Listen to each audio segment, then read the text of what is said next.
Praise the lord. హల్లెలూయా. చేరిన మీ అందరికి కూడా మరొకసారి వందనాలు. అత్యల్పుడనైనా నాకు కూడా గడ్డిపోచ లాంటి దుమ్ము ధూళి లాంటి కొంతసేపు కనబడి అంతలో మాయమైపోయే ఆవిరి వంటి నన్ను కూడా దేవుడు ముందర నిలబడడానికి దేవుడు ఇంతవరకు నాకు కూడా సహాయం చేసినాడు.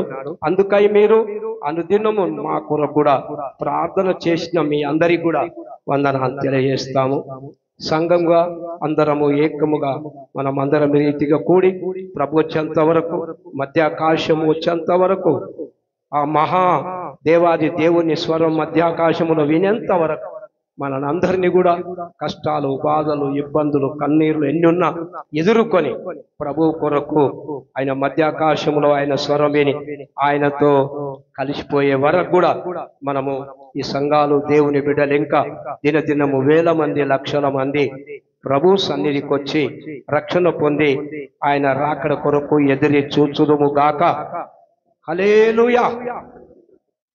చిన్న మాట చదువుకుందామా? యెహెజ్కేలు గ్రంథం 34వ అధ్యాయం 16వ వచనాన్ని చదువుకుందాం.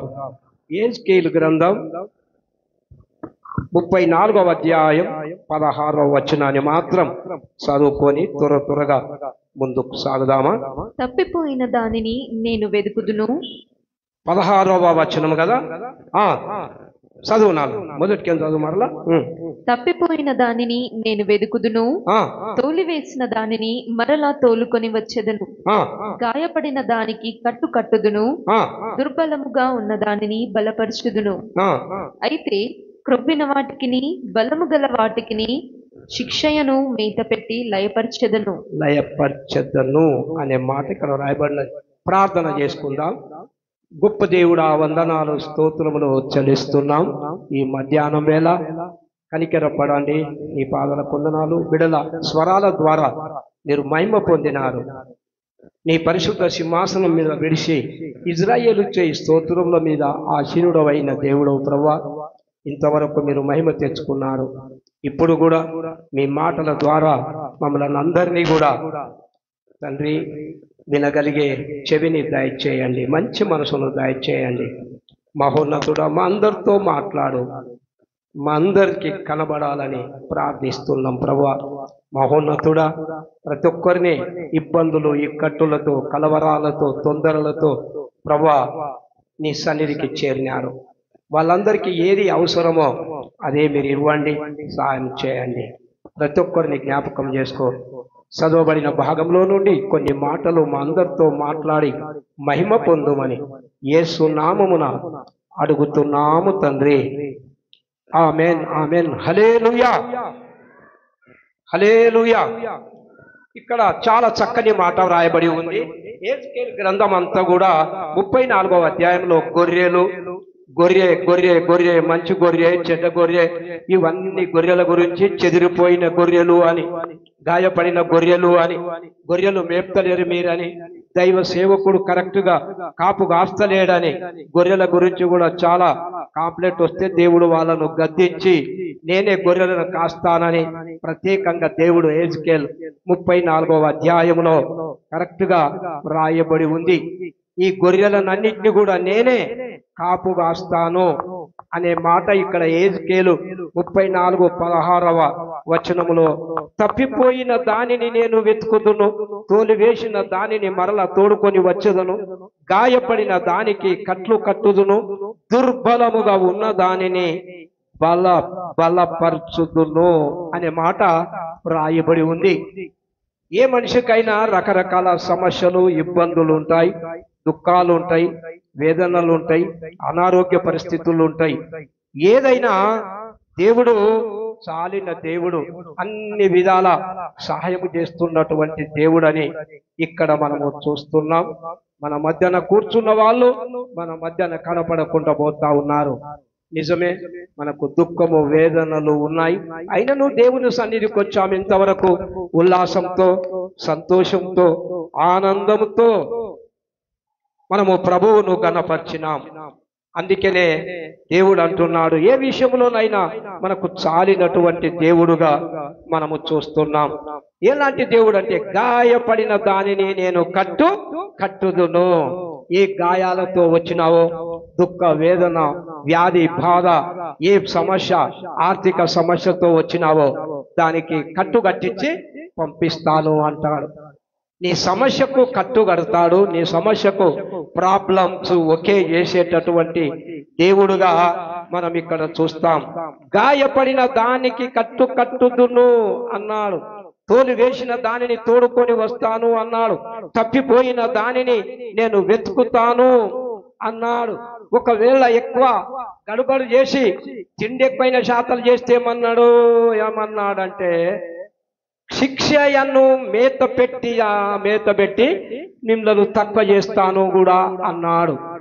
ఆ రీతిగా దేవుడు మనలను చాలినటువంటి దేవుడు. ఇందులో చాలా విషయాలు ఉన్నాయి, కానీ ఒక మాట ఏం రాయబడి ఉన్నదంటే, దుర్బలముగా ఉన్నదానిని బలపరచదను. దుర్బలముగా ఉన్నది అంటే ఏమిటి అర్థము? తొందరగా చెప్పాలి. ఏం లేదు, దుర్బలముగా ఉన్నది అంటే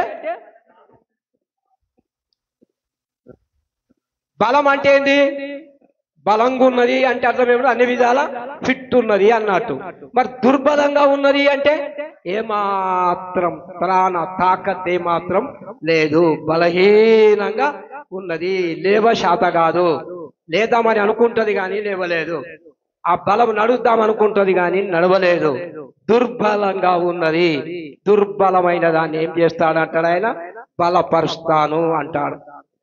క్రైస్తత్వము హింసల చేత, బాధల చేత, దుర్బలమైన స్థితిలో, ఏం చేయాలో తోచని స్థితిలో, లేవలేనటువంటి స్థితిలో ఉన్న, దుర్బలమైన స్థితిలో ఉన్న దాన్ని ఏం చేస్తానంటాడంటే, దేవుడు ఇప్పుడు నిన్ను బలపరిచి నడిపిస్తాను అంటాడు. అందరు స్తోత్రం చెప్పండి. ఇప్పుడు నేను నిన్ను నడిపిస్తాను, నిన్ను దుర్బలమైన దానిని నేను నడిపిస్తాను. నీ అంతరంగంలో ఒకవేళ దుఃఖ వేదన గాయాలతో ఉంటే నేను నీ గాయమును కట్టించి పంపిస్తాను. అంటే లేని లోటును కూడా దేవుడు తీరుస్తాను, నేను బలపరుస్తాను, నేను గాయము కట్టుతాను. ఇలాంటి మాటలు దేవుడు, చాలా చక్కని మాటలు దేవుడు ఇస్తున్నాడు. దేనికి ఏ మేత కావాలో ఆ మేత కూడా ఇస్తానంటున్నాడు ఆయన. బలపడడానికి, బలం పొందుకొనడానికి మనము ఆ రీతిగా దేవుడు చాలిన దేవుడుగా ఇక్కడ మనకు కనిపిస్తాడు. దుర్బలముగా ఉన్న దానిని బలపరచుదును. బలమే మాత్రం లేనటువంటి స్థితిలో ఉన్నటువంటి దాన్ని ఏం చేస్తానంటారు దేవుడు? చెప్పండి. బలపరుస్తాను, నేను బలపరుస్తాను. చాలా కొద్ది మాటలు జాగ్రత్తగా వినండి, కొద్ది సందేశం. అందుకే అంటున్నా, మనకెక్కడ దొరకదు. మందిరంలోనే మన మేత దొరకాలి, బయట అక్కడిక్కడ గడబల్లే ఉంటాయి. కాబట్టి దుర్బలమైన స్థితే మనది, బలము లేనటువంటి స్థితే, కృషించి కృంగిపోయినటువంటి స్థితే. మనని మనము బలపరచుకోవాలి. నా ప్రాణమా, ఎందుకు కృంగిపోతున్నావు? దేవుని యందు నిరీక్షణ ఉంచు. దేవుని యందు నిరీక్షణ ఉంచి మనము ముందుకు సాగిపోవాలి. ఎలాంటి పరిస్థితుల్లోనైనా, ఎలాంటి సమస్యలోనైనా ఉంటే ఆ బలాన్ని, ఆ బలపరచడ విధానాన్ని భక్తులు ఎట్లా కోరుకున్నారు, ఏ విధంగా బలపరచబడ్డారన్నది చాలా ప్రాముఖ్యమైనటువంటి విషయం, చాలా ప్రాముఖ్యమైనటువంటి విషయం. చూడండి, న్యాయాధిపతుల గ్రంథం 16వ అధ్యాయం, న్యాయాధిపతుల గ్రంథము 16వ అధ్యాయం చూడండి, కొద్ది మాటలు. న్యాయాధిపతుల గ్రంథం 16వ అధ్యాయం 28వ వచనం చదవండి దయచేసి, త్వరగా చదవండి.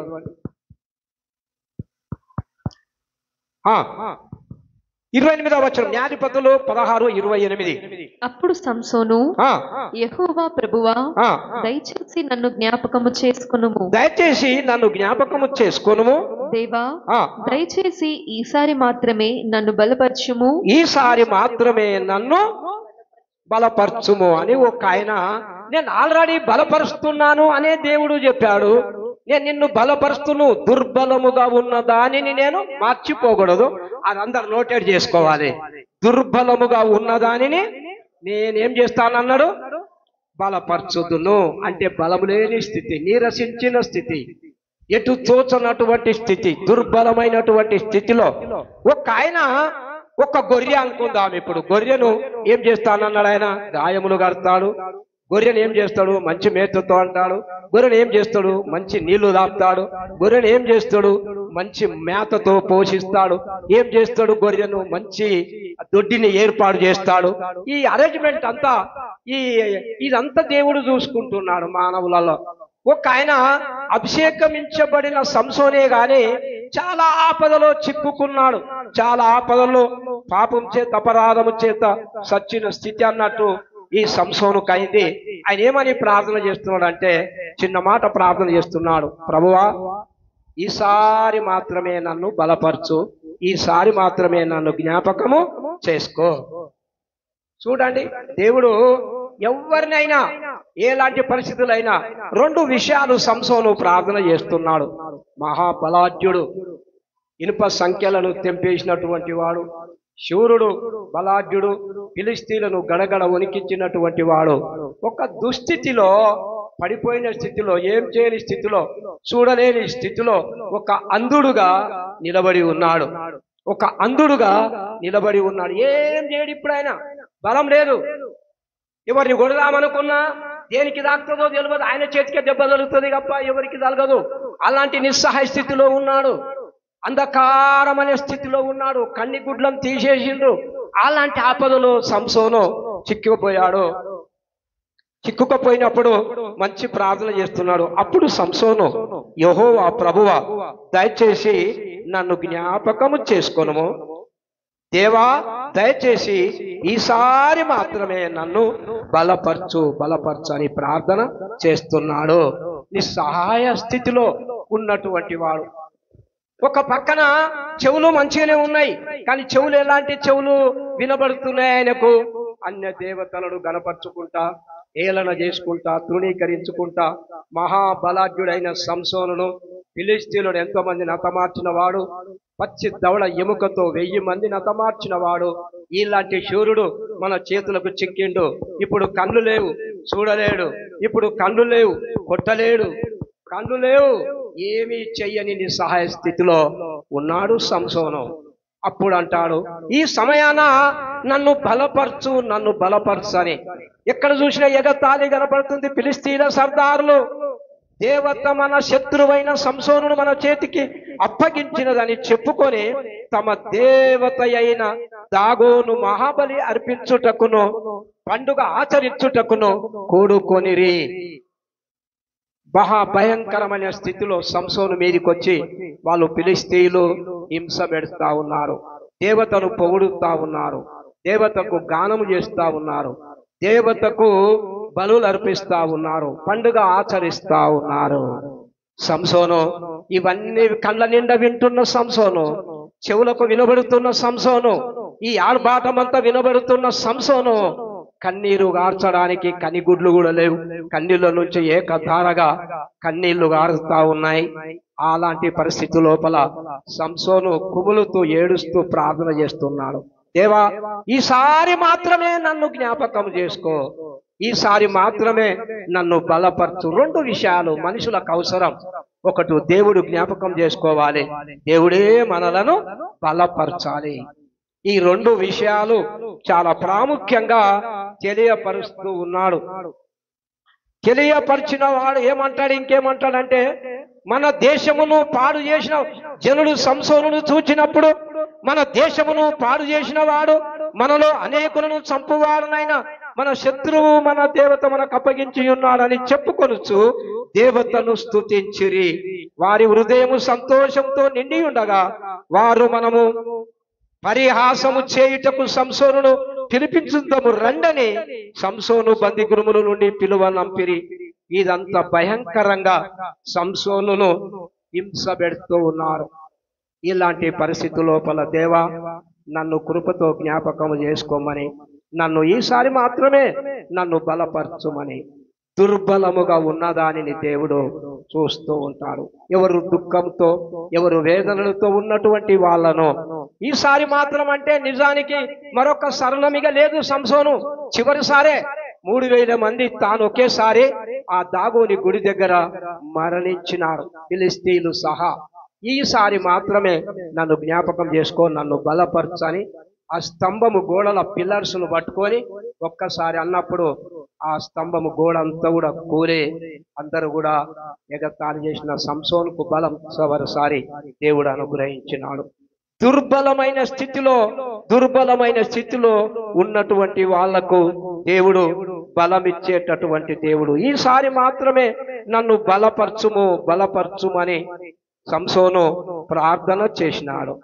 ప్రియులారా, ఎన్ని స్థితులలో, ఇలాంటి పరిస్థితుల్లో కూడా దేవుడు సహాయము చేస్తూ బలపరిచేటటువంటి దేవుడుగా ఆయన స్వరం విన్నాడు.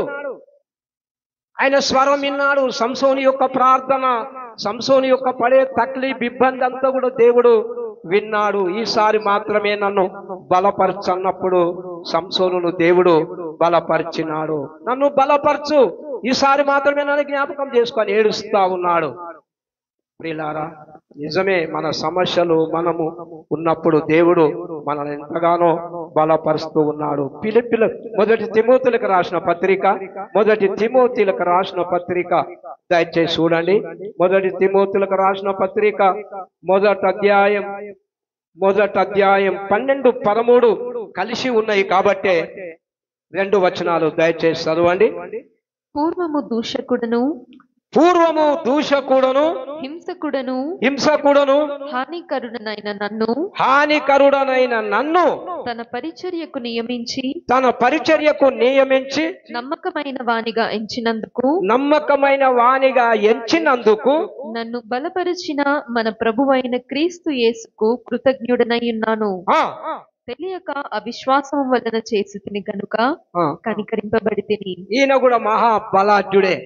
ఇక్కడ వినండి జాగ్రత్తగా, దేవుడు ఎట్లా బలపరిచిండు, ఒకరొకరిని ఏ విధంగా వాడుకున్న విధానం ఇక్కడ మనకు కనిపిస్తుంది.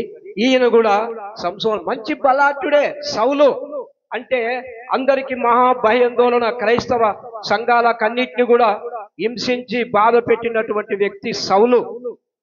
అలాంటి సౌలు ఆయన సాక్ష్యం చెప్తా ఉన్నాడు. ఏమని చెప్తున్నాడో జాగ్రత్తగా వినండి.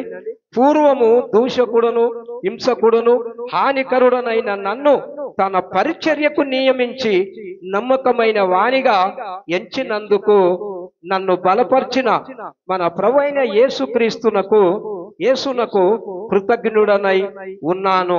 తెలియక అవిశ్వాసం వలన చేసి తిని గనుక కనికరింపబడి తిని అని తెలియజేశాడు. సౌలు కూడా పూర్వము ఎలాంటి వాడంట చెప్పండి? దూషకుడు, రెండవది హింసకుడు, మూడవది హానికరుడు. ఈ 3 లక్షణాలు కలిగినటువంటి వ్యక్తిని దేవుడు ఏం చేశాడంటే తన పరిచర్యకు నియమించాడు. చూడండి, అందరు స్తోత్రం చెప్పండి.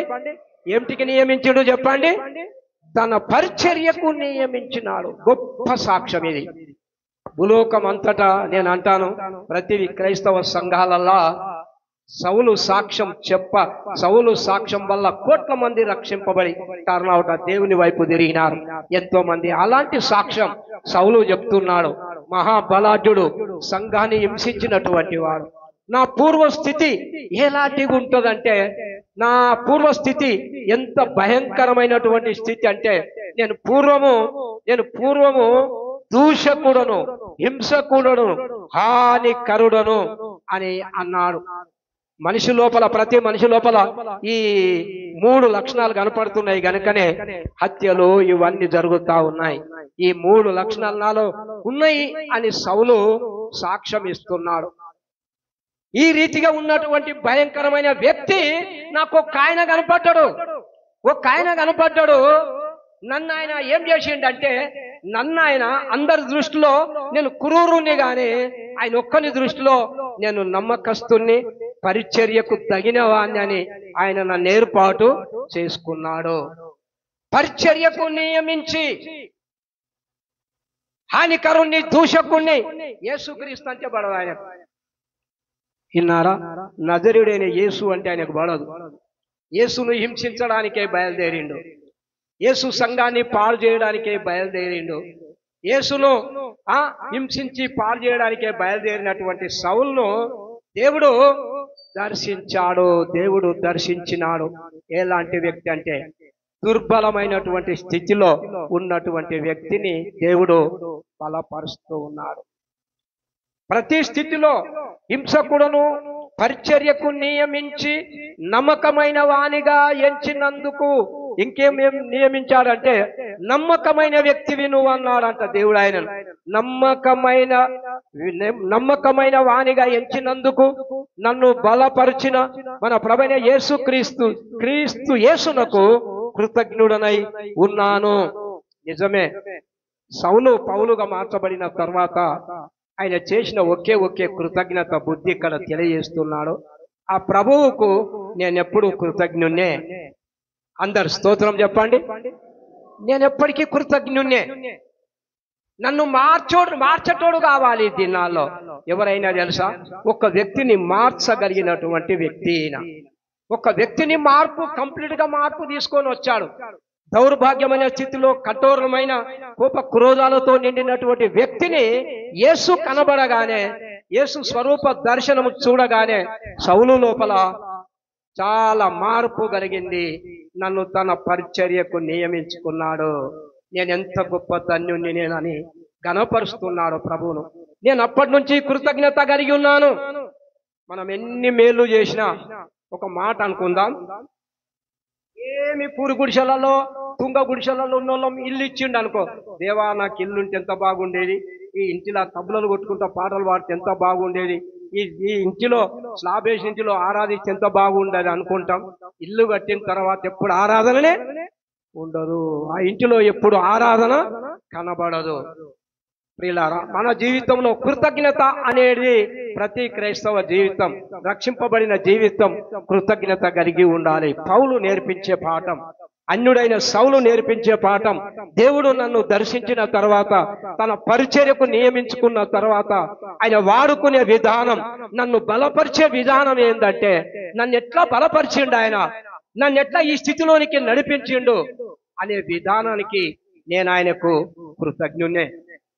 నేను ఆయనకు ఎప్పటికీ కృతజ్ఞున్నే.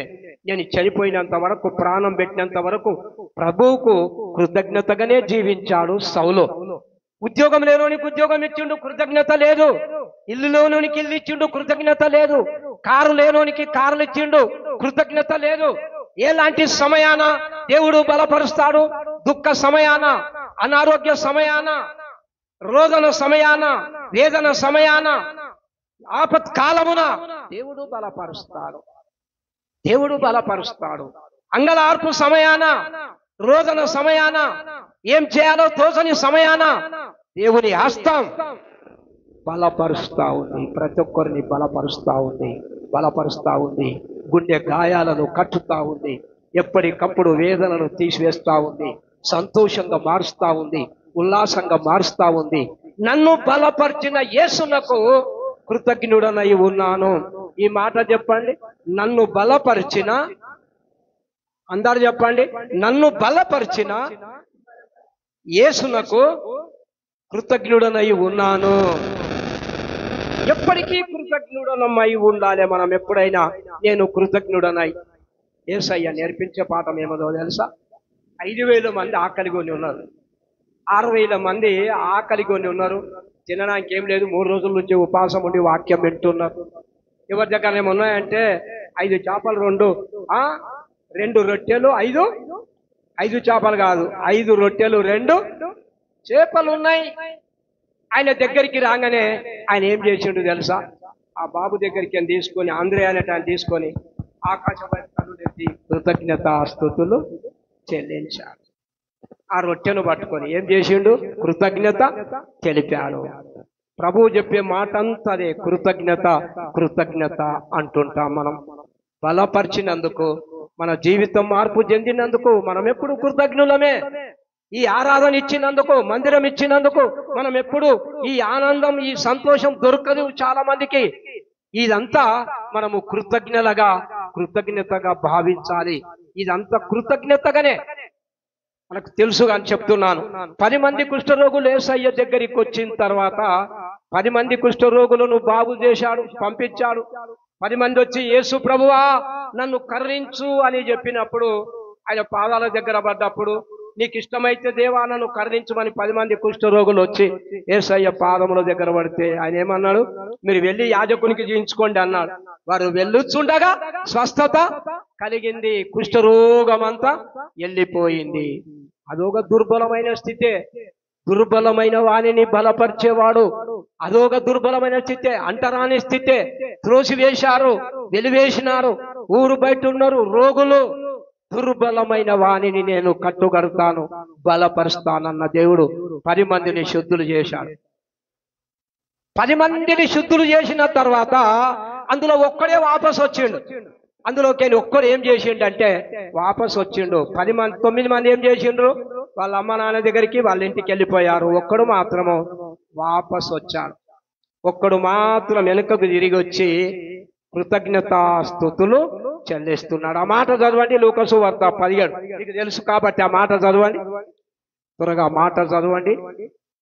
దుర్బలమైన దానిని ఆయన బలపరుస్తున్నాడు. దుర్బలమైన స్థితిలో ఉన్నటువంటి మనలను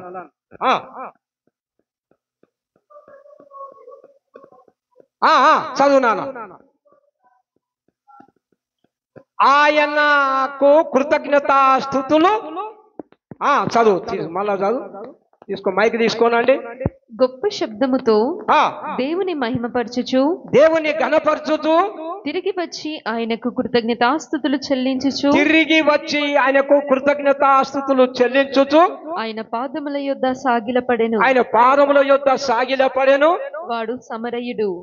అందుకు యేసు 10 మంది శుద్ధులైరి కారా, 10 మంది శుద్ధులైరి కారా, ఆ 9 ఎక్కడా, ఆ 9 ఎక్కడా, ఈ అన్యుడు తప్ప దేవుని మహిమపరచుటకు తిరిగిన వచ్చిన వాడెవడును అగపడలేదని చెప్పి, ఎవడును అగపడలేదా అని చెప్పి అడుగుతా ఉన్నాడు. ఎవడు అగుపడలేదా? 10 మంది శుద్ధులైనరు గాని ఒక్కడే కృతజ్ఞతాస్తుతులు చెల్లించొచ్చు. మన జీవితం, క్రైస్తవ జీవితం అంటేనే దేవునికి కృతజ్ఞతగా ఉండడం చాలా ప్రాముఖ్యమైనటువంటి విషయం. కృతజ్ఞత కలిగి ఉండడం. ఒక్కడే వచ్చి ఆయనను ఘనపరిచాడు. వీళ్ళారా, చాలా మంది దుర్బలముగా ఉన్నదానిని ఆయన బలపరుస్తూ ఉన్నాడు. వేదనలతో, ఇబ్బందులతో ఉన్నటువంటి వాళ్ళను, బలం లేనటువంటి స్థితిలో, నీరసించినటువంటి స్థితిలో ఉన్నవారిని నేను బలపరుస్తున్నానని దేవుడు తెలియజేశాడు. ఒక్కడు మాత్రమే మహిమ. కృతజ్ఞత లేదు చాలా మట్టుకు. దావీదు కూడా ఒక మాట అంటాడు, మనకు తెలుసు. దావీదు ఎందుకు కృతజ్ఞతాస్తుతులు చెల్లించాడు? ఒక్క మాటలో చెప్పండి, సెకండ్ల ముందుకు సాగుతాను నేను త్వరగా. దావీదు దేనికి కృతజ్ఞతాస్తుతులు చెల్లించాడు? త్వరగా చెప్పండి 2 మాటలు. రైట్, అది మంచిదే. ఆయన నాకు సమీపంగా ఉన్నాడని ఎంత వచనం? 75వ కీర్తన. త్వరగా చెప్పండి, త్వరగా నోటి మీద చెప్పండి, ఇంకేంకా చెప్పండి. దావీదు ఏ విషయంలో కృతజ్ఞత కలిగి ఉన్నాడు? వాక్యం చాలా, నీవు సమీపముగానున్నావని కృతజ్ఞతాస్తుతులు చెల్లించుచున్నాము. నరులు నీ ఆశ్చర్య కార్యములను వివరించెదరు. ఎందుకు ఆయన కృతజ్ఞతాస్తుతులు చెల్లించాడు చెప్పండి. ఇంకా చెప్పండి.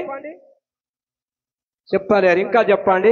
చూడండి, దావీదు కూడా ఎలా కృతజ్ఞత కలిగి ఉన్నాడో నేర్పిస్తా ఉన్నాడు. 139వ కీర్తన 13, 14 వచనాలు చదవండి, త్వరగా చదవండి. 139వ కీర్తన 13, 14. నా అంతరింద్రియములను నీవే కలుగజేసితివి, నా తల్లి గర్భమందు నన్ను నిర్మించిన వాడవు నీవే, నీవు నన్ను కలుగజేసిన విధమును చూడగా, భయమును ఆశ్చర్యమును నాకు పుట్టుచున్నది. అందును బట్టి నేను నీకు కృతజ్ఞతాస్తుతులు చెల్లించుచున్నాను. అట్లా ఉండాలి. మనం కలుగజేసిన విధానాన్ని బట్టి ఎప్పటికీ దేవునికి కృతజ్ఞులమై. మరి ఎక్కడున్నారు చెప్పండి? 9 ఎక్కడ అంటే 9 లోకంలో వెళ్ళిపోయారు. సగం మంది. సంఘాలు నడవాలంటే ప్రతి ఒక్క జీవితంలో, ప్రతి ఒక్క హృదయంలో కొంచెమన్న క్రైస్తత్వం ధరించుకున్నోనికి కొంచెమన్న కృతజ్ఞత బుద్ధి ఉండాలి. కృతజ్ఞులమై ఉండాలి. ఎప్పుడైనా దేవుని విషయాలలో ఎక్కడున్నా ఏ పనిలో ఉన్నా దేవునికి కృతజ్ఞతాస్తుతులు చెల్లించే కలగజేసే విధానం, ఆయనను కలగజేసిన విధానం, గర్భంలో నిర్మింపబడిన విధానం ఆయన చూసినప్పుడు ఏమంటున్నాడంటే నీకు కృతజ్ఞతాస్తుతులు చెల్లించుచున్నాను. అంత్యదినములో చాలా మంది కృతజ్ఞత లేకుండా చాలా మంది దేవుణ్ణి అయిష్టంగానే జీవిస్తున్నారు. ప్రియులారా, ఎన్నో సార్లు సంఘములో బలహీనపడినప్పుడు, సంఘములో ఎన్నో తేడాలు వచ్చినప్పుడు దేవుడు ఏం చేస్తున్నాడు? సంఘాన్ని బలపరుస్తున్నాడు, సంఘంకు ఆత్మబలమునిస్తున్నాడు, సంఘానికి అభిషేకం ఇస్తున్నాడు. సంఘం ప్రతి ఒక్కరిని బలపరుస్తూ ముందుకు తీసుకెళ్తున్నాడు. నా బిడ్డలు అలా కృంగిపోయినారు కదా, నా బిడ్డలు అలా తొందరపడుతున్నారు, కలవరపడుతున్నారు అని చెప్పి వాళ్ళని ఎప్పుడంటే ఆయన బలపరుస్తూ ఉన్నాడు. ప్రతి విషయంలో కూడా దేవుడు బలపరుస్తూ ఉన్నాడు. చూడండి ఒకసారి 2వ తిమోతులకు రాసిన పత్రిక 4వ అధ్యాయం 17వ వచనము కూడా దయచేసి చదవండి. 17వ వచనం. అయితే నా ద్వారా సువార్త పూర్ణముగా ప్రకటింపబడు నిమిత్తమును అన్యజనులందరూ దాని విను నిమిత్తమును ఎంత మంచి మాట చెప్తాడు కదా పౌలు ఏం చెప్తాడంటే, అయితే నా ద్వారా సువార్త పూర్ణముగా ప్రకటింపబడు నిమిత్తమును అన్యజనులందరూ దాని విను నిమిత్తమును ప్రభువు నా పక్కన నిలిచి నన్ను బలపరిచెను గనుక నేను సింహము నోట నుండి తప్పింపబడితిని. దేవుడు ఎప్పుడు సౌలుగా మార్చబడ్డాడు. ఇప్పుడు ఆయన మార్చిన తర్వాత కూడా దేవుడు ఎన్నో మార్లు నన్ను బలపరిచినటువంటి దేవుడు అని సాక్ష్యం ఇస్తున్నాడు. సౌలా నన్నేలా హింసించు చాలించు మనేశ్వరము, సౌలాదీపునినంత సంధించగానే సద్భక్తుడై పౌలుగా మారెను. ఏ సన్న స్వరమన్నా నీవే విన్నావా,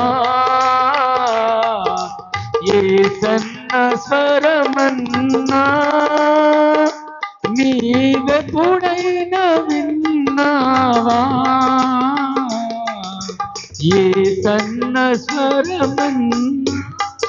ఈ స్వరం ఎలాంటిదంటే, ఈ యేసు స్వరం ఎలాంటిదంటే, యేసు స్వరం గంభీరంగా సంఘాన్ని హింసించాలనే అలాంటి స్వరంతో ఉన్నవాన్ని ప్రకటించే స్వరముగా మార్చేసినాడు. క్రోధంతో ఉన్న నాలుక పెదవులు అని హృదయమునంతా మార్చేసినది నా స్వరం. ఏమన్నాడు? ఒకటే మాట, సౌలా ఎందుకు హింసిస్తున్నావు, చాలించు స్వరం అన్నాడు. ఆ స్వరం వినబడ్డది సౌలుకు, నువ్వు చాలించు అనే స్వరం వినబడ్డాది. ప్రియులారా, స్వరాలు ఎన్నో ఉన్నాయి. ఎలాంటి స్వరంనైనా దేవుడు మారుస్తాడు. దానియేలు సింహం బోన్లో ఉన్నప్పుడు నెబుకద్నెజర్ రాజు ఏమని పిలిచాడు చెప్పండి? తొందరగా చెప్పాలి, క్యాచ్ చేస్తుండాలి వాక్యాన్ని. ఏమని పిలిచాడు చెప్పండి? దానియేలు సింహం బోన్లో ఉన్నప్పుడు నెబుకద్నెజర్ రాజు ఆ రాత్రి కాకుండా తెల్లవారుజామున వచ్చి దానియేలు ఏమని పిలిచాడు? మంచిగా చెప్పండి, మాట త్వరగా చెప్పాలి. ఎలాంటి పిలిచాడు, ఎట్లా పిలిచాడు? ఎవరు ఇక్కడనే ఉన్నారా అందరు? ఏ స్వరంతో పిలిచాడు నాన్న? అది కావాలి మనకు, అది క్యాచ్ ఉండాలి, ఎంబడే తెలుసుకున్నాలే. ఆ నెబుకద్నెజర్ రాజు వచ్చి మొట్టమొదట దానియేలు పిలిచినప్పుడు సింహం బోర్డు ఉన్న దానియేలు దగ్గరకు వచ్చి నెబుకద్నెజర్ రాజు ఏమంటున్నాడు తెలుసా? దుఃఖ స్వరముతో, దానియేలు, నువ్వు నిత్యము సేవిస్తున్న దేవుడు నిన్ను కాపాడగలిగినా దుర్బలమైన స్థితిలో ఉన్నవాన్ని బలపరిచేటటువంటి దేవుడు. ఎలాంటి చిక్కు పరిస్థితుల్లో, ఎలాంటి పరిస్థితుల్లో ఉన్నటువంటి వాణ్ణి కూడా దేవుడు దుఃఖ స్వరాన్ని మధుర స్వరంగా మార్చేస్తాడు. యేసయ్య దగ్గరికి వస్తే ఎలాంటి స్వరం? దుఃఖ స్వరాలు, రోదన స్వరాలు ఉన్నాయి బైబిల్లో. ఏ స్వరం? ఈ ఒక్క స్వరం మాత్రమే. అందుకని అంటాడు, ఏ సన్న స్వరమన్నా. ఆదాము విన్నాడు ఈ స్వరం, యోహాను విన్నాడు ఈ స్వరం. పనులను వదిలి అన్ని వదిలి యేసు దగ్గరికి వినే స్వరం, నిన్ను మార్చగలిగిన స్వరం, నిన్ను బలపరిచే స్వరం, నీ గాయాలను కట్టే స్వరం, నిన్ను మంచి మేతతో పోషించే స్థలం, దుఃఖంతో ఉన్నప్పుడు మంచి మేత పెట్టే స్థలం. ప్రియులారా, దుఃఖ స్వరాన్ని మధురమైన స్వరముగా మార్చేటటువంటి దేవుడు, దుఃఖాన్నే లేకుండా చేసేటటువంటి దేవుడు. అలాంటి దేవుడు ఈయన అంటాడు, ఆయన నా పక్కన నిలిచి నన్ను బలపరిచిండు, నన్ను పక్కన నిలిచి బలపరిచిండు అంటాడు. ఒక మాట చెప్పాలా, బైబిల్లో గ్రంథంలో భక్తుడు ఏ భక్తుడైనా నా బతికెందుకు, నా సమస్య ఎందుకు, ఉద్యోగం లేదు, నిరాశలో నాకెందుకు అన్న సమయాల దేవుని హస్తం తోడు ఉంటుంది. దేవుని హస్తము తోడు ఉంటది ఆ సమయాన. ఓహో, నువ్వు ఆ లైన్కి వచ్చినావా, నువ్వు ఆ లైన్కి వస్తే ఈ హస్తం ఏం చేస్తూ ఉంటది, అట్లా అనకూడదు అని ఏం చేస్తుంటది, ఈ హస్తం ఎప్పుడు బలపరుస్తుంటది. కృంగిపోనించేది ఎప్పుడు ఈ హస్తం బలపరుస్తూ ఉంటాడనమాట దేవుడు. ఎవరినైనా సరే, ఏ స్థితిలో ఉన్నా సరే, ఏ పరిస్థితిలో ఉన్నా ఆయన నా పక్కన నిలిచి నన్ను బలపరచెను. దేవుడే బలపరచకుంటే మనం మందిరానికి వచ్చే వాళ్ళం కాదు. ఒకరికొకరం ఎన్నో విధాల శోధించుకుంటాం, ఎన్నో విధాల ఉన్నప్పటికీ కూడా మనల్ని దేవుడు బలపరుస్తూ తీసుకొని వస్తున్నాడు, ఇక్కడ సమకూరుస్తున్నాడు. ఇంకా చాలా మంది ఈ స్వరాలు వినక, హృదయాలు మారక వెలుపలనే నిలిచిపోతున్నారు. చాలా మంది కృతజ్ఞతగా లేకుండగా ఈ రీతిగా ఎంతో మంది ఆ రీతిగా చిక్కిపోతా ఉన్నారు. ఇర్మియా గ్రంథం 15వ అధ్యాయం 11వ వచనం. ఇర్మియా గ్రంథం 15వ అధ్యాయం 11వ వచనము చూడండి దయచేసి. అందుకు యెహోవా ఇర్మియాతో చెప్తున్నాడు, అందుకు యెహోవా నిశ్చయముగా నీకు మేలు చేయవలెనని నేను నిన్ను బలపరుచున్నాను. అందుకు యెహోవా ఎందుకన్నమాట చెప్పండి. అందుకు యెహోవా నిశ్చయముగా నీకు మేలు చేయవలెనని నేను నిన్ను బలపరుచుచున్నాను. ఎందుకు బలపరుస్తున్నాడు చెప్పండి. ఇక్కడ నేను చెప్తాను జాగ్రత్తగా. ఎలాంటి సమయంలో ఉన్నాడు ఇర్మియా, ఆయన పరిస్థితి ఏమిటి, ఏ ఆపదలో ఉన్నాడు, ఎలాంటి పరిస్థితుల్లో ఉన్నాడు ఇర్మియా. దేవుడు నీకు మేలు చేయాలి, నిన్ను బలపరుస్తానని దేవుడు ఎందుకు అన్నాడు? అతని గుండె ఉండవలసిన దగ్గర గుండె లేదు, గుండె గాయాలతో నిండింది, బాధలతో నిండిపోయింది. లోకము బాధ, లోకము ఇబ్బంది ఆయనను చాలా హింస పెడుతా ఉంది. హింస పెడితే ఆ హింస తట్టుకోలేక ఆయన ఏడుస్తా ఉన్నాడు. ఏమంటున్నాడో చెప్పండి. 10వ వచనము చూడండి దయచేసి. 10వ వచనం. అయ్యో నాకు శ్రమ. ఆ బాధలో ఉన్నాడు అన్నమాట ఇప్పుడు ఇర్మియా. ఆ బాధలో ఉన్నాడు. అయ్యో నాకు శ్రమ. నా తల్లి జగడమాడువానిగాను దేశస్థులందరితో కలహించువానిగాను నీవేళ నన్ను కంటివి. వడ్డీకి నేను బదులియ్యలేదు, వారు నాకు బదులిచ్చిన వారు కారు, అయినను వారందరూ నన్ను శపించుచున్నారు. అందరూ నన్ను ఏమని చెప్పిస్తున్నారు అన్నమాట ఇర్మియాను. నువ్వు ఎందుకు బతికినవా, నువ్వు మా దగ్గరికి ఎందుకు వస్తున్నావు? ఈ ప్రవక్త చెప్పండి, అందరూ నన్ను శపిస్తూ ఉన్నారు, అందరూ నన్ను శపిస్తున్నారు. ఒక్కరు కూడా మంచి మాటలు నాతో మాట్లాడడం లేదు, నన్ను పలకరించడం లేదు. అంత ఆయాసంలో ఇర్మియా నిండిపోయాడు. తన బతుకు మీద విసుకొచ్చినట్టుగా అనుపడుతుంది ఇర్మియా జీవితం. నేను ఎందుకు పుట్టాను, నన్ను ఎవరు చూసినా ఒక్కరు పలకరించే వాళ్ళు బాగున్నావా లేదు, ప్రేద్దలాడు చెప్పేటట్టు లేరు. ఎవరు చూసినా నన్ను ఎంతకాలం సనుగుతారే తప్ప, ఎంతకాలం విసుకుంటారే తప్ప, నన్ను ఎప్పుడైనా మంచి గుళ్ళోళ్ళు ఉన్నారా అనే విసుకుదల మనకి ఎన్నిసార్లు రాదు? ఈ పరిస్థితుల గుండా మనం ఎన్నిసార్లు నడవలేదు? ఇలాంటి పరిస్థితుల లోపల ఇర్మియా కన్నీళ్లతో, నా తల్లి నువ్వెందుకు అంటివి నన్ను? ఈ దేశస్తులందరితో నేను జగడమాడినా, లేకపోతే వాళ్ళకి నేను వడ్డీకి డబ్బులు తీసుకున్నానా, లేకపోతే వారి సరైన స్థితిలో నేను ఇయ్యలేనా? వాళ్ళు నాతో యుద్ధమే లేదు, పోరాటమే లేదు, పరిచయస్తులే కాదు, అయినా నన్ను శపిస్తున్నారు అనుకున్నప్పుడు వచ్చి ఇర్మియా పక్కన పరాక్రమ శూరుడైన యెహోవా వచ్చి ఆయనను బలపరుస్తా ఉన్నాడు. అలాంటి పరిస్థితుల లోపల దేవుడు ఏం చేస్తున్నాడు? ఆయన నేను నీకు మేలు చేస్తాను, నువ్వు భయపడకు, నేను ఇప్పుడు మేలు చేయబోతున్నాను నీకు. ఈ శ్రమ నీకు కాదు, ఈ శ్రమ నేనేం చేయదు, ఈ బాధ ఇబ్బంది నేనేం చేయగలదు. దేవుడు కొన్ని అడ్వాన్స్ మాట్లాడతాడు. దేవుడు కొన్ని అడ్వాన్స్ మాట్లాడతాడు. ఎట్లా మాట్లాడతాడంటే ఆయన భూత వర్తమాన భవిష్యత్ కాలంలో ఉండేవాడు. ముందు వచ్చేది తెలుసు, జరిగింది తెలుసు, జరగబోయేది తెలుసు. ప్రజెంట్ సిచ్యువేషన్ వర్తమాన కాలం కూడా ఆయనకు తెలుసు. అన్ని కాలాలు తెలుసు ఆయన. కాబట్టి జరగబోయేది తెలుసు, జరుగుకుంటూ వచ్చేది తెలుసు, భూత తెలుసు, వర్తమానం తెలుసు, జరుగుతున్న ప్రజెంట్ సిచ్యువేషన్ కూడా ఆయనకు తెలుసు. కాబట్టి దేవుడు ఏమంటాడంటే, అయ్యో 275 మంది ఓడలో ఉన్నాం, ఈ ఓడ నీళ్ళన్నీ మమ్మల్ని చంపేసేటట్టుంది, మేము గడ్డకు ఎక్కుతామో లేదో అనే నమ్మకం లేదు, చెక్కలు ఊసిపోతున్నాయి, అడ్డగోడ మొత్తం అంతా ఓడంతా పగిలిపోయింది, సముద్రం అంతా పారిపోతా ఉన్నది, మేము ఈ సముద్రం దాటుతుందా లేదా అనే ఆశ లేదు.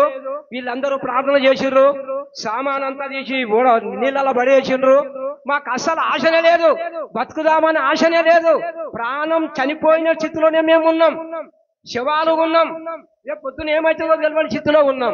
అప్పుడు దర్శనంలో దేవుడు ఏమంటాడు తెలుసా? సౌలా, పౌలు, నువ్వు రేపు 10 గంటలకు కైసరు ఎదుట నిలవబడవలసి వస్తుంది అన్నాడు. ఏమంటాడు ఆయన? కైసరు ఎదుట 10 గంటలకు అంటే అర్థం ఏమన్నది మీరు చెప్పండి. ఇప్పుడు అర్థం ఏమన్నది? ఓడ నుంచి బయటకు దాటినాక కదా మేము బతికేది, ఈ నీళ్ళ నుంచి బయటికి దాటితే కదా మేము మాట్లాడేది. ఆయన అంటాడు, నువ్వు కైసరు ఎదుట నిలబడవలసి ఉన్నది. దేవుడు ఎప్పుడైనా మనం కృంగిపోయిన సమయాలలో, బాధ ఉన్న సమయాలలో కూడా దేవుడు మనము నిరాశతో కాదు, ఎప్పుడు ఆయన బలపరుస్తాడు. అలాంటి సమయాన ఏమంటాడు ఆయన? తన ప్రాణాన్నే, తన జన్మదినాన్నే శపించుకున్నటువంటి దినములువి. తల్లి జగడమడవానిగాను, దేశస్తులందరితో కలాశించువానిగాను నువ్వేలా నన్ను కంటివి, వడ్డీకి నేను బదిలియ్యలేదు, వారు నాకు బదిలిచ్చిన వారు కారు, అయినను వారందరూ నన్ను శపించుచున్నారు. అందుకు యెహోవా నిశ్చయముగా నీకు మేలు చేసేదనని నిన్ను బలపరుచుచున్నాను.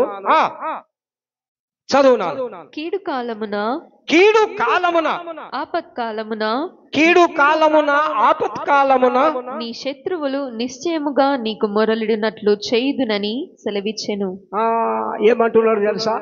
నిన్నిప్పుడు శపించుతున్న వాళ్ళు, నీకు కీడు చేయాలనుకున్న వాళ్ళు, నిన్ను చంపుతున్న వాళ్ళు నీ పాదాల దగ్గరికి వచ్చి నీకు ప్రార్థన చేస్తారు అని, అట్లా ఆయనకు బాధలో ఇబ్బందులో ఉన్న వాళ్ళకు వచ్చి ఆయన బలపరుస్తా ఉన్నాడు. ఎలాంటి స్థితిలో ఉన్న వారినైనా దేవుని వాక్యం మరి చదవాలే. బాగా నడిపింపు రావాలంటే, ప్రభావం కావాలంటే, సంఘం అంతా ఆరోగ్యం కొరకే కాదు, నిలబడాలంటే కూడా ఈ లోక సంబంధంగా చాలా మంది మాట్లాడుతుంటారు, వింటాం, చమత్కారంతో మాట్లాడుతారు, కానీ ఒకరికి హృదయాన్ని ఒక ఆత్మ ప్రభావముగా పనిచేయకుండా అయిపోతా ఉన్నాయి సంఘాల పరిస్థితుల్లో. ఎప్పటికీ కన్నీటి ప్రార్థన ఉండాలి. ఒక దుఃఖంతో ఉన్న కుటుంబీకులకు, ఒక ఆపదలో ఉన్న ఇంటి వాళ్ళకి వెళ్ళాలంటే చాలా కష్టం. నిలబడి సంఘంలో చెప్పొచ్చేమో కానీ ఒక దుఃఖంలో ఉన్న వాళ్ళ లోపలనే వాళ్లకు దగ్గ వాక్యాలను మనము సంఘంగా కూడినప్పుడు ఇతరులకు ఆదరణ దొరకాలి, ఇతరులకు నెమ్మది దొరకాలి. దేవుడు ఎప్పటికప్పుడు సంసోనును దేవుడు బలపరిచినాడు, సౌలును బలపరిచినాడు. ఎలాంటి పరిస్థితుల్లో కూడా కృంగిన స్థితిలో ఇర్మియా ఇప్పుడు నేను నిన్ను బలపరుస్తున్నాను అన్నాడు. అవన్నీ మర్చిపోతాడు. ఇక దేవుడు బలపరిచిండు అంటే అర్థం ఏమది? గతాన్ని అంతా ఏం చేస్తాడు? మర్చిపోతాడు. గతాన్ని అంతా దేవుడు మర్చేటట్టు చేస్తాడు. ప్రతి విషయములలో ఒట్టిగా నిలబడలేడు సౌలు, ఒట్టిగా నిలబడలే సౌలు గాని పౌలుగా మార్చబడ్డ తర్వాత కూడా ఎలాంటిగా మార్చబడ్డాడంటే దేవుడు ఎప్పటికప్పుడు ఆయన తోడుండి నడిపిస్తూ వచ్చాడు. వీళ్ళారా, సంఘము నిలబడాలన్నా, ఏ పరిస్థితుల్లో కూడా ఒకటి ఆదరణ దొరకాలన్నా, ఒక కుటుంబాలకు ధైర్యం కావాలన్నా, సంఘము ఐక్యంగా ఉండి బహుబలంగా ప్రార్థన చేయాలి అనేది చాలా ప్రాముఖ్యమైనటువంటి విషయం గుర్తుకు తెస్తున్నాను.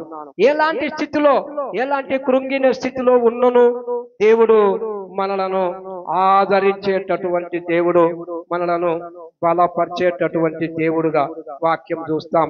దానియేలు గ్రంథం 10వ అధ్యాయం 14వ వచనం నుండి దయచేసి చదవండి. దానియేలు గ్రంథం 10వ అధ్యాయం 14వ వచనాన్ని. ఈ దర్శనపు సంగతి ఇంకా అనేక దినముల వరకు జరగదు. అయితే దినముల అంతమందు నీ జనమునకు సంభవింపబో ఈ సంగతిని నీకు తెలియజేయవచ్చితినని అతడు నాతో చెప్పెను. అంటే దానియేలుకు ఒక దర్శనం వచ్చింది. ప్రజలు ఏ రీతిగా ఉండబోతున్నారు, ప్రజలకు ఎలాంటి ఆపద రాబోతుంది, ప్రజలకు ఎలాంటి సంభవించబోతుంది, ఏ సంగతులు సంభవింపబోతున్నాయో దానియేలుకు దర్శనమందు దేవుడు చూయించాడు. దర్శనము దానియేలుకు వచ్చిందనమాట. దానియేలు ప్రవక్త చాలా జాగ్రత్తగా వినండి. బైబిల్ వెంటనే తీసుకోండి, మీకు తెలుసు. గాని ఏం చెప్పాడంటే, ఒక దర్శనం దేవుడు ప్రజలు ఇట్లా కాబోతున్నారు అని చూపించినప్పుడు దానియేలుకు మహా శోకం, దుఃఖము, వేదన కలిగిందనమాట. ప్రజలకు జరగబోయే సంభవాలను చూసి. దానియేలు ఎలాంటి వాడు తెలుసా? ఇప్పుడు 100 కుటుంబాలు కండ్ల ముందట ఉన్నాయనుకోండి, ఏ కుటుంబంకి ఏం జరుగుతుందో దానియేలుకు దర్శనమందు దేవుడు చూయిస్తాడు. దానియేలు దర్శనమందు ఎవరికి ఎట్లున్నదో దానియేలుకు ముందే తెలియపరుస్తాడు. రాబోయే సంగతులన్నీ, ప్రజలకు ఏం జరగబోతుందో, ఏం జరగబోతే విషయాలన్నీ దానియేలుకు దేవుడు చూయించినాడు. అది చూయించేడుస్తా ఉన్నాడు. అరే దేవా, ఈ కుటుంబానికి ఇట్లా జరగబోతుందా, ఈ కుటుంబం ఇట్లా ఈ విధంగా అవుతుందా, ఈ కుటుంబం ఇట్లనా, ఈ దేశం ఇలానా, ఈ దేశం ఇట్లా. ఎంతో మంది ఇప్పుడు కూడా చెప్పారు, కొంతమంది వింటుంటాం మనం, ఈ దేశానికి గొప్ప ఉపద్రవం రాబోతుంది అని ప్రకటించారు. నినివే కాలములో నినివే పట్టణమునకు దుర్గతి కలుగునని యోనా ద్వారా ప్రకటింపబడినట్లు ప్రతిదీ సంభవించేది ఈ దర్శనం సంఘానికి మాత్రమే దేవుడు ఇచ్చాడు. ఈ యవనస్తులకు గాని ఎవరు గాని ఈ దర్శనాలు చూడాలి. దర్శనం అనేది దేశ భవిష్యత్తు శ్రేయస్ కొరకే దేవుడు దర్శనాలు ఇస్తాడు. దానియేలుకు దర్శనం ఇచ్చిండు ప్రజలకు జరగబోయేదానికి. అప్పుడు దానియేలు ఏడుచుకుంటూ కూర్చున్నాడు. వినండి జాగ్రత్తగా. జరగబోయే దాని గురించి దానియేలు ఆ దర్శనం చూడగానే ఏడడం మొదలు పెడితే ఆయన లోపల ఉన్న బలం కూడా వెళ్ళిపోయింది. ఏం చేయనటువంటి స్థితి దానియేలుకు ఏర్పడ్డట్టు ఇక్కడ వాక్యంలో మనము చూస్తాం. చదవన్న త్వరగా. అతడి మాటలు నాతో చెప్పగా నేను నా ముఖము నేలకు వంచుకొని మౌనినైతిని. అప్పుడు నరస్వరూపియగు ఒకడు నా పెదవులను ముట్టగా నేను నోరు తెరచి నా ఎదుట నిలిచి ఉన్న వానితో ఇట్లాంటిని, నా ఏలినవాడా, ఈ దర్శనము వలన నాకు వేదన కలిగినందున నా బలము తొలగిపోయెను. నా ఏలిన వాని దాసుడనైన నేను నా ఏలిన వాని ఎదుట ఎలాగున మాటలాడుదును. నా బలము తొలగిపోయెను. ఊపిరి విడవలేకయున్నానని చెప్పగా అతడు మరలా నన్ను ముట్టి నన్ను బలపరిచి నీవు బహుప్రియుడవు, భయపడకుము, నీకు శుభమవును గాక, ధైర్యము తెచ్చుకోమని నాతో చెప్పెను. అతడు నాతో ఇట్లనగా, నేను ధైర్యము తెచ్చుకొని నీవు నన్ను ధైర్యపరిచితివి గనుక నా ఏలిన వాడవైన నీవు ఆజ్ఞ ఇమ్మని చెప్పి తిని. అతడు, నేనెందుకు నీ యొద్దకు వచ్చితినో అది నీకు తెలిసినది గదా. నేను పారసీకుడగు అధిపతితో యుద్ధము చేయుటకు మరలా పోయేదను. నేను బయలుదేరిచుండగానే. చాలు. ఇక్కడ దానియేలును ఈ దర్శనము ద్వారా బలహీనపడి బలము తొలగిపోయాను అంటే దేవుడు ఏమంటాడంటే, తొలగిపోయానని 2 సార్లు అంటే ధైర్యం తెచ్చుకోమని దేవుడు అంటాడు. విన్నారా? దేవుడు ఎంత మంచి స్వరం కదా. బలము తొలగిపోయిందని భక్తుడు అంటే ధైర్యం తెచ్చుకో అని దేవుడు భక్తుని బలపరుస్తూ ఉన్నాడు. ఇక్కడ 2 పనులు చేశాడు, 3 పనులు చేస్తున్నాడు దానియేలు. దానియేలుకు 3 పనులు చేస్తున్నాడు. ఒక్కటి ఏం చేస్తున్నాడు అంటే, నీవు ధైర్య పరిస్థితివి అన్నాడు. అన్నాడా లేదా? చదవండి, అన్నాడా లేదా? ధైర్యము తెచ్చుకొని నీవు నన్ను ధైర్య పరిస్థితివి గనుక అన్నాడా? ఒకటి ఏం చేసిండంటే, నీవు ధైర్య పరిస్థితివి, రెండవది నీవు నన్ను బలపరిచితివి. 2 పనులు చేస్తున్నాడు. ఒకటేమో ధైర్యపరిచాడు, ఒకటేమో బలపరిచాడు. ఇవి 2 అవసరం. ఈ 2 అవసరం. మరి దర్శనానికి ఏం అవసరం? మరి ఈ దర్శనానికి ఏం అవసరం అంటే, ఈ దర్శనము ఎందు గురించి వచ్చిండో తెలియజేస్తున్నాడు. 9:22 వచనం కూడా చదవండి. 9:22 వచనం ప్రాముఖ్యమైంది. అతడు నాతో మాటలాడి ఆ సంగతి నాకు తెలియజేసి ఇట్లా, అతడు నాతో మాటలాడి ఆ సంగతి నాకు తెలియజేసి ఇట్లా, నేను దానియేలు నీకు గ్రహింప శక్తి ఇచ్చుటకు నేను వచ్చి తిని. వినండి, చూడండి, ఒక మాట ఇక్కడ రాయబడి ఉంది. ఇది చాలా ప్రాముఖ్యమైన, కీలకమైనది బైబిల్లో. ఈ మాట చాలా ప్రాముఖ్యమైనటువంటిది. బలపరచొచ్చు దుఃఖంలో ఉన్నప్పుడు, ధైర్యపరచొచ్చు ఒక సమయాన. గాని ఇదన్నిటికంటే క్రైస్తత్వానికి ఒక మూల సూత్రంగా ఉన్నదేమదంటే, గ్రహించే శక్తి కూడా కావాలి. ప్రతి మనిషికి లేఖనమును గ్రహింపే శక్తి అందరికి ఉండదు. విన్నారా? అందరికి ఉండదు గ్రహించుకునే శక్తి. ఎందుకు వచ్చిండంట ప్రత్యేకంగా ఆయన దర్శనము ద్వారా దానియేలు దగ్గరికి ఎందుకు వచ్చిండంటే, ఈ దర్శనము భావము తెలియపరచడానికి, సూచించడానికి వచ్చాడు. ఇంకొకటి, దాన్ని గ్రహించే శక్తి ఇచ్చుటకు నేను వచ్చి తిని. గ్రహించే శక్తి కూడా కావాలా వద్దా చెప్పండి? అందరు స్తోత్రం చెప్పండి ఒకసారి. భయము జందాకు భక్తుడా, ఈ మాయాలోక ఛాయాలు.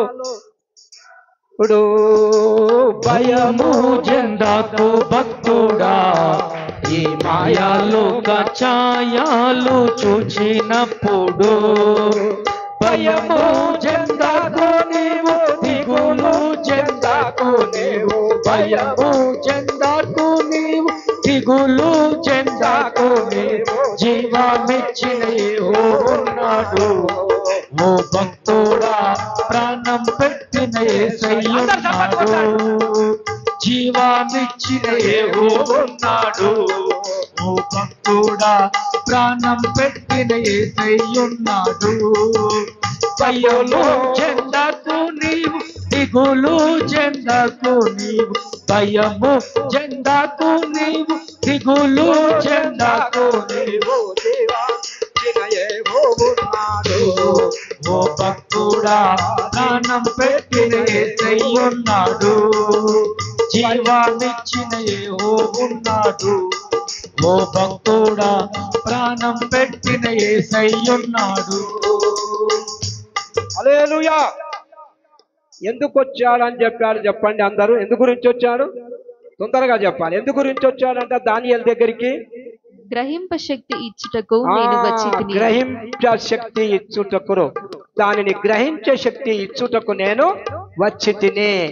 ఏం గ్రహించాలి మరి? ఇక్కడ చెప్పండి, నేను చెప్తాను.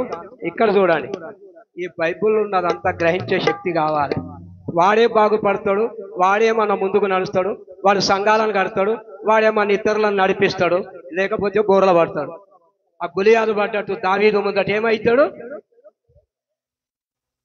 గ్రహించే శక్తి కావాలే మొదలు.